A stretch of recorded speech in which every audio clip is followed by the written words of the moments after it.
এই গরমে শরীর ঠিক রাখা খুবই গুরুত্বপূর্ণ। সহজ কিছু নিয়ম মেনে চললে আপনি সুস্থ ও ফ্রেশ থাকতে পারবেন। ১. বেশি পানি পান করুন। গরমে শরীর থেকে ঘাম বের হয়ে পানি কমে যায়।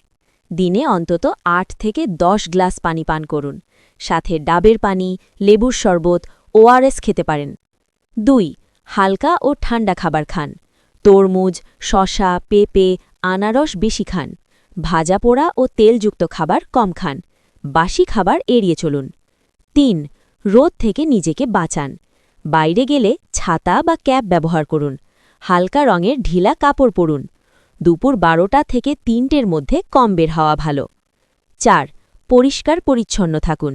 দিনে ১ থেকে ২ বার গোসল করুন। ঘাম হলে শুকনা কাপড় দিয়ে মুছুন। ৫. পর্যাপ্ত বিশ্রাম নিন। গরমে শরীর দ্রুত ক্লান্ত হয়ে যায়। রাতে ৭ থেকে ৮ ঘণ্টা ঘুম খুব জরুরি। সতর্কতা: হিট স্ট্রোক থেকে সাবধান। মাথা ঘোরা, বমি, অতিরিক্ত ঘাম এগুলো হলে দ্রুত ঠান্ডা জায়গায় যান। প্রয়োজনে ডাক্তারের পরামর্শ নিন।